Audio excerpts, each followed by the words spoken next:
អង្គលីមាលសូត្រសម័យមួយព្រះដ៏មានព្រះភិក្ខទ្រង់សម្រេចព្រះអរិយាបថក្នុងវត្តចេតពុនសម័យនោះព្រះអង្គទ្រង់យាងចូលទៅក្នុងព្រៃធំសំដៅទៅត្រង់ទីដែលអង្គលីមាចៅអាស្រ័យនៅពេលដែលអង្គលីមាស្រែកឃាត់ព្រះដ៏មានព្រះភិក្ខថាឈប់សិនសាមណៈឈប់សិនសាមណៈព្រះអង្គទ្រង់ត្រាស់ថាណែអង្គលីមាតថាគតឈប់ហើយអ្នកឯងចូលឈប់ដែរទៅអង្គលីមាបានក្រាបទូលសួរព្រះពុទ្ធអង្គក្នុងសេចក្តីនេះទើបព្រះអង្គទ្រង់ត្រាស់ថាណែអង្គលីមាតថាគតបានឈ្មោះថាឈប់ហើយព្រោះដាក់ចុះនៅគ្រឿងវាយដំចំពោះពួកសត្វទាំងអស់សពកាលចំណែកអង្គលីមាឯងជាបុគ្គលមកសង្រួមក្នុងពួកសត្វព្រោះហេតុនោះតថាគតទើបឈ្មោះថាជាអ្នកឈប់ហើយចំណែកអ្នកឈ្មោះថាមិនទាន់ឈប់អង្គលីមាបានពោលថាបបិទ្ធសាមណៈព្រះអង្គស្វែងរកនៅគុណដ៏ធំដែលទេវតានិងមនុស្សទាំងឡាយតែងបូជាយូរណាស់ហើយព្រះអង្គទើបតែយាងមកកាន់មហាវ័នដើម្បីសង្គ្រោះដល់ខ្ញុំព្រះអង្គនឹងប្រព្រឹត្តតាមនិងលះបង់នៅបាបចោលចេញព្រោះបានស្ដាប់នៅព្រះគាថារបស់ព្រះអង្គដែលប្រកបដោយធម៌អង្គលីមាក៏ក្រវែងដាវនិងអាវុធចោលទៅក្នុងត្រពាំងក្នុងជ្រោះក្នុងរណ្ដៅហើយបានថ្វាយបង្គំព្រះបាទទានៃព្រះសុគតសាស្តាសូមភ្នោះនឹងព្រះអង្គក្នុងទីនោះឯងចំណែកព្រះពុទ្ធអង្គទ្រង់ប្រកបដោយករុណាទ្រង់ស្វែងរកនៅគុណដ៏ធំដែលព្រះអង្គជាគ្រូនៃមនុស្សនិងទេវតាបានត្រាស់ហៅអង្គលីមាថាអ្នកចូលមកជាភិក្ខុចុះដូច្នេះក្នុងគ្រានោះភិក្ខុភាពនោះឯងក៏កើតមានដល់អង្គលីមាគ្រានោះព្រះភគវន្តមុនីទ្រង់បាននាំអង្គលីមាភិក្ខុដ៏មានអាយុជាបច្ឆាសាមណៈស្ដេចធ្វើពុទ្ធដំណើរសម្ដៅទៅក្រុងសាវត្ថីព្រះបាទបសេនិតិកោសលបានលើកទ័ពរាប់រយនាក់ដើម្បីទៅកម្ចាត់អង្គលីមាចោលប៉ុន្តែបានឆ្លៀតយាងចូលទៅក្នុងវត្តចេតពុនដើម្បីថ្វាយបង្គំព្រះដ៏មានព្រះភិក្ខសិនការដែលព្រះរាជាបានក្រាបទូលអំពីការងារនោះថ្វាយដល់ព្រះដ៏មានព្រះភិក្ខព្រះពុទ្ធអង្គទ្រង់ត្រាស់ថាបបិទ្ធមហារាជចុះបើមហាបបិទ្ធត្រឡប់ជាឃើញអង្គលីមាកោសក់ពុកមាត់និងពុកចង្កាស្លៀកដណ្ដប់សម្ពុតកាសាវៈចេញចាកផ្ទះចូលកាន់ភ្នោះវាចាកបាណាតិបាតវាចាកអតនីទានវាចាកមុសាបរិភោគផាត់តែមួយពេលប្រព្រឹត្តធម៌ដ៏ប្រសើរមានសិលមានធម៌ដ៏ល្អវិញតើមហាបពិតត្រូវធ្វើអង្គលីមានោះដូចម្ដេចទៅវិញព្រះរាជាបានទូលបង្គំថាបពិតព្រះអង្គដ៏ចម្រើនខ្ញុំព្រះអង្គក៏បីថ្វាយបង្គំឬក្រាបទៅទទួលនិមន្តដោយអាសនៈឬក៏ទំនុកបំរុងនៅអង្គលីមានោះដោយចីវរបិណ្ឌបាតសេនាសនៈដំណាំរក្សារោគជាបច្ច័យដល់អ្នកឈឺព្រមទាំងបរិក្ខារទាំងឡាយម្យ៉ាងទៀតខ្ញុំព្រះអង្គនឹងចាត់ចែងរក្សាការពារគ្រប់គ្រងប្រកបដោយធម៌ដល់អង្គលីមានោះបបិទ្ធព្រះអង្គដ៏ចម្រើនបើអង្គលីមាចៅនោះធ្លាប់ជាមនុស្សទ្រសិលមានធម៌ដ៏លាមួធ្វើមិនដេចអាចនឹងសង្រួមក្នុងសិលយ៉ាងនោះកើតទៅព្រះអង្គសេចក្តីពីរោះនៅក្នុងព្រះសូត្រមានដូចជាព្រះរាជាពវេរណាបច្ច័យ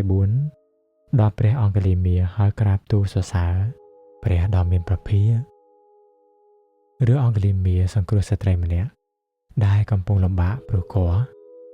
អវត្តព្រះពុទ្ធអង្គទ្រង់ឲ្យព្រះអង្គលីមាអត់ធន់ចំពោះអកុសលវិបាកក្នុងបច្ចុប្បន្នសូមពុទ្ធបរិស័ទជ្រះថ្លាក្នុងការសិក្សាក្នុងព្រះសូត្រនេះចុះព្រះអង្គលីមារថេ បានសម្រេចព្រះអរហត្តផលមុននឹងបរិនិព្វានបានសម្ដែងព្រះគាថាមានទាំងនៅក្នុងព្រះសូត្រនេះទាំងនៅក្នុងព្រះថេរគាថាបៃដកលេខ57មានដូចតទៅនេះបុគ្គលណាប្រមាថក្នុងកាលមុនហើយមិនប្រមាថនៅក្នុងកាលក្រោយបុគ្គលនោះរមែងយ៉ាងលោកនេះឲ្យរុងរឿងដោយព្រះច័ន្ទផុតស្រឡះចាពពក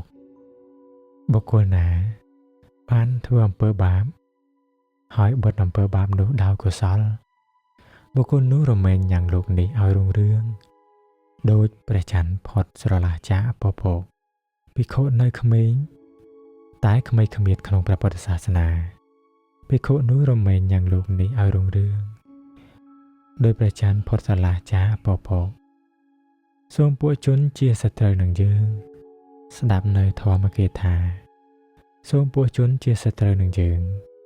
ក្មេងគ្មៀតក្នុងព្រះពុទ្ធសាសនាចុះពួកមនុស្សណាដែលជាសពបុរស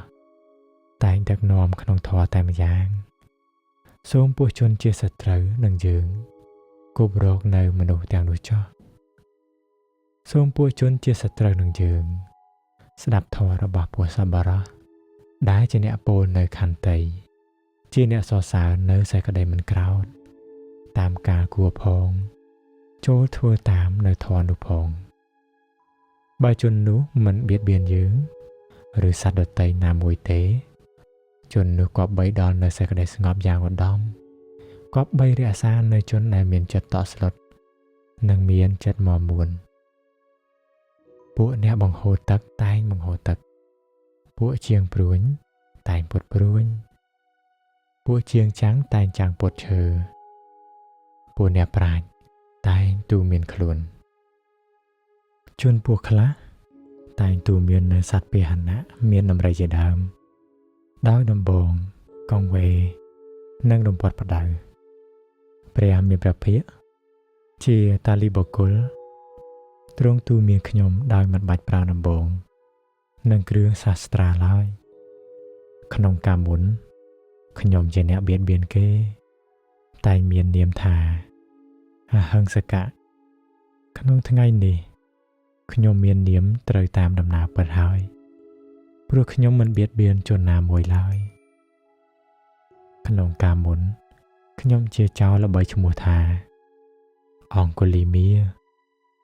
ដែលចំនួនធំគួចនាំទៅឥឡូវខ្ញុំបានដល់នៅព្រះពុទ្ធជាទីពឹងហើយក្នុងកាលមុនខ្ញុំជាអ្នកមានដៃប្រឡាក់ឈាមល្បីឈ្មោះថាអង្គលីមៀអ្នកចូលមើលនៅដំណើរមកកាន់សារណៈរបស់ខ្ញុំចោះខ្ញុំបានដកនៅតណ្ហាដែលនាំទៅកាន់ភពហើយខ្ញុំបានធ្វើនៅកម្មដែលជាដំណើរទៅកាន់ទុគតិបែបមនុស្សជាច្រើនត្រូវផលនៃកម្មប៉ះពាល់ឥឡូវជាអ្នកមិនមានបំណុលបរិភោគនៅភោជនពួកជនពាលអត់ប្រាជ្ញាតែងប្រកបរឿយនៅសេចក្តីប្រមាទចំណែកអ្នកប្រាជ្ញតែងរក្សាទុកនៅសេចក្តីមិនប្រមាទដូចគេរក្សាទ្រព្យយ៉ាងប្រសើរអ្នកទាំងឡាយកុំប្រកបរឿយនៅសេចក្តីប្រមាទកុំធ្វើនៅសេចក្តីស្និទ្ធស្នាលដោយតម្រេកក្នុងកាមឡើយត្បិតថាបុគ្គលអ្នកមិនប្រមាទប្រឹងចម្រើនឈានរមែងបាននៅសេចក្តីសុខយ៉ាងក្រៃលែងដំណើរមករបស់ខ្ញុំជាដំណើរល្អមិនមែនជាដំណើរប្រឆាប្រយោជន៍គំនិតរបស់ខ្ញុំនោះមិនមែនជាគំនិតខុសទេព្រោះខ្ញុំបានសម្រេចធម៌ដ៏ប្រសើរបំផុតក្នុងពួកធម៌ដែលព្រះមានព្រះភិក្ខចែងទុកដោយប្រពៃដំណើរមករបស់ខ្ញុំជាដំណើរល្អមិនមែនជាដំណើរប្រឆាប្រយោជន៍គំនិតរបស់ខ្ញុំនោះមិនមែនជាគំនិតខុសទេវាជា3ខ្ញុំបានសម្រេចហើយពុទ្ធសាសនាខ្ញុំក៏បានធ្វើហើយក្នុងកាលមុនខ្ញុំស្ថិតក្នុងទីទាំងឡាយនោះ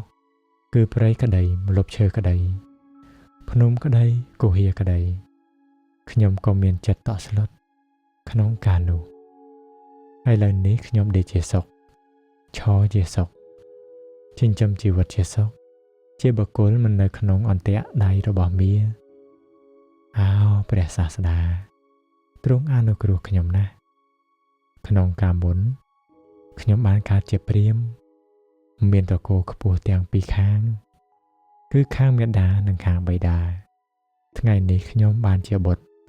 នៃព្រះសុគតជាសាស្តាធម្មរាជខ្ញុំជាបុគ្គលប្រាជ្ញតណ្ហាមិនមានសេចក្តីប្រកាន់